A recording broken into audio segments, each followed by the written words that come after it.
बहुत स्वागत है आपका द प्रिंट लाइन्स में। मैं हूं अभिनेंद्र। 19 अप्रैल को अंडमान और निकोबार में एक ही चरण में चुनाव होने वाले हैं। वोटों की गिनती अन्य सभी राज्यों के साथ 4 जून को ही की जाएगी। अब अंडमान निकोबार में सुरक्षा व्यवस्था भी मजबूत की जा रही है। जी हां, आपको बता दें कि केंद्र शासित प्रदेश में केवल एक लोकसभा सीट है। 2019 के लोकसभा चुनाव में अंडमान और निकोबार द्वीप समूह लोकसभा निर्वाचन क्षेत्र केंद्र शासित प्रदेश की एकमात्र संसदीय सीट पर भारतीय राष्ट्रीय कांग्रेस के कुलदीप राय शर्मा ने 95,308 वोटों से कब्जा किया था। मतदान प्रतिशत 65.18 रहा, जिसमें 16 उम्मीदवार चुनाव लड़ रहे थे। अब एक बार फिर लोकसभा चुनाव 2024 का आगाज हो चुका है और 19 अप्रैल को अंडमान और निकोबार में वोटिंग होने वाली है, जिसको लेकर सुरक्षा व्यवस्था मजबूत कर दी गई है। सुरक्षा व्यवस्था और कड़ी कर दी गई है। तैयारियां जोर शोर से चल रही हैं। निर्वाचन आयोग की गाइडलाइंस के अनुसार जो हमें अपनी पोलिंग पार्टीज को ट्रेन करना था, उन सब की सारी राउंड्स ऑफ ट्रेनिंग कंप्लीट हो गई है। हमारे मशीन्स की जो प्रेपरेशन होनी थी, वो मशीन्स की प्रेपरेशन भी पूरी हो चुकी है।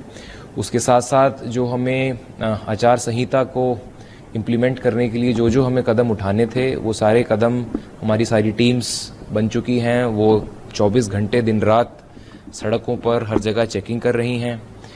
उसके अलावा जो निर्वाचन आयोग ने इस बार आईटी एप्लीकेशंस पे बहुत एम्फसाइज किया है, वो सारी आईटी एप्लीकेशंस पर हम लगातार निगरानी बनाए हुए हैं। और साथ ही साथ हम जो लोगों में चुनाव के प्रति और इलेक्शंस के प्रति जो जागरूकता बढ़ाने वाली जो सारी चीजें हैं, जो सारी कार्रवाइयां हैं, वो भी हम कर रहे हैं। तो इस बार उम्मीद है कि लोग बढ़ चढ़कर हिस्सा लेंगे और चुनाव बहुत ही निष्पक्ष और अच्छे तरीके से हम अंडमान निकोबार में करवाएंगे। हमारे यहाँ पर संवेदनशील जो बूथ हैं वो लगभग 45 के करीब हैं। हालांकि इस पार्लियामेंट्री कॉन्स्टिट्यूएंसी में कुछ लॉ एंड ऑर्डर का ऐसा कुछ मुद्दा नहीं रहता है, पर कुछ छोटे मोटे किस्से कभी कभी हो जाते हैं, तो उनको मद्देनजर रखते हुए हमने कुछ बूथ्स को सेंसिटिव डिक्लेयर किया है। अकॉर्डिंगली हमने सीआरपीएफ की कुछ कंपनियां भी मंगवाई हैं। हमारे पास टोटल पूरे पार्लियामेंट्री कॉन्स्टिट्यूएंसी में कुल 6 कंपनियां हैं और उसके साथ साथ हमारी पुलिस फोर्स पूरी चुस्ती से हर जगह तैनात है। चुनाव की कार्रवाई, चुनाव वाले दिन भी हर जगह वो तैनात रहेंगे और मेरी उम्मीद है कि बिना किसी हिंसक घटना के हम चुनाव करवा पाएंगे। हर कंपनी में लगभग 70 से 80 लोग रहते हैं, तो अकॉर्डिंगली 500 के करीब हमारे पास जवान तैनात रहेंगे। उसके अलावा जो हमारा पुलिस बल है, वो भी हर बूथ पर, हर सेक्टर में sector police officers, senior police officers, हमारे जो एग्जीक्यूटिव मजिस्ट्रेसी के लोग हैं, तहसीलदार, डिप्टी तहसीलदार, एसडीएम्स, एसीज, मैं खुद, हम सभी लोग उस दिन दौरे पर रहेंगे, अपने कंट्रोल रूम में भी मौजूद रहेंगे। तो कुल मिलाकर बहुत एक्सपेंसिव हमने अरेंजमेंट किया है इसमें। कितने पोलिंग स्ट्रॉन्ग रूम कितने बनाए गए हैं और उसकी सुरक्षा किस तरीके से की जा रही है? पूरे पार्लियामेंट्री कॉन्स्टिट्यूएंसी में हमारे पास 412 पोलिंग स्टेशंस हैं। ये पोलिंग स्टेशंस तीनों जिलों में फैले हुए हैं, north and middle Andaman, south Andaman एवं निकोबार जिला। इन तीनों जिलों में मिलाकर 9 तहसील हैं। अब क्योंकि ये जो द्वीप समूह है ये काफी फैला हुआ है, तो लॉजिस्टिकली ये संभव नहीं है कि सेम डे हमारे पास सारी मशीन्स आ जाएं।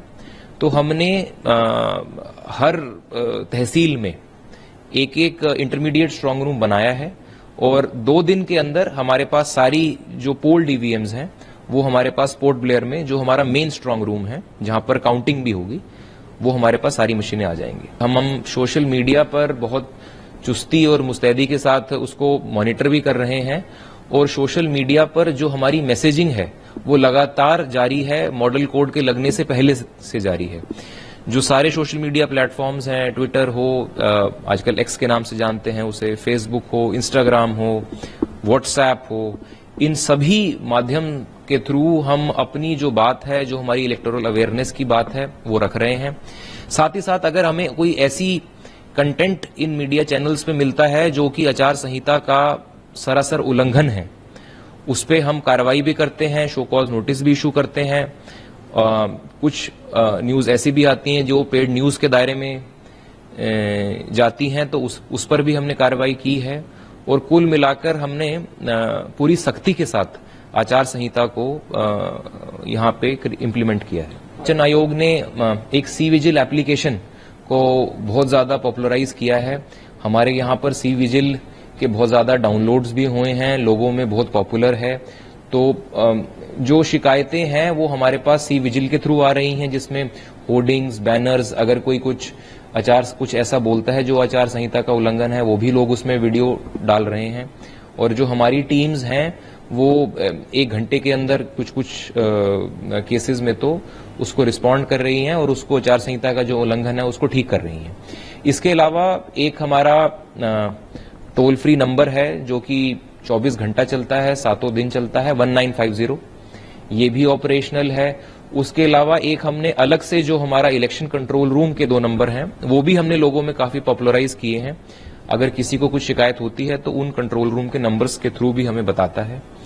तो ये चीजें हैं। उसके अलावा जो सभी इलेक्शन ऑफिशियल्स हैं उनके नंबर भी हमने पब्लिक डोमेन में डाल दिए हैं, ताकि अगर किसी को अपना कुछ ग्रीवेंस रखनी हो, अपनी कोई शिकायत रखनी हो किसी ऑफिसर के सामने, तो वो सीधा कॉल कर या उसको मैसेज कर अपनी बात रख सकता है। जी, जैसा भी आप जानते हैं कि जो बुजुर्ग और दिव्यांग लोग हैं उनके लिए निर्वाचन आयोग ने एक स्पेशल फैसिलिटी इस बार पोस्टल बैलेट की दी है। तो उसके तहत जो भी हमारे पास रजिस्टर्ड वोटर्स हैं जो 85 से ऊपर की उम्र के हैं, जो हमारे दिव्यांग भाई बहन हैं, उनको इस बार हमने पोस्टल बैलेट की सुविधा मुहैया कराई है।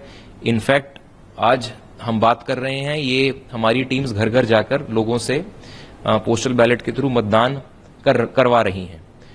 तो ये एक बात हुई। दूसरा, जो लोग चाहते हैं कि हम बूथ पर जाकर ही वोट दें, उनके लिए हम अलग से उनके ट्रांसपोर्टेशन का हमने अरेंजमेंट किया है और हम कोशिश करेंगे कि ज्यादा से ज्यादा लोगों को इस अरेंजमेंट में इंक्लूड कर उनके बूथ पर लेके जाकर उनका वोट डलवाएं।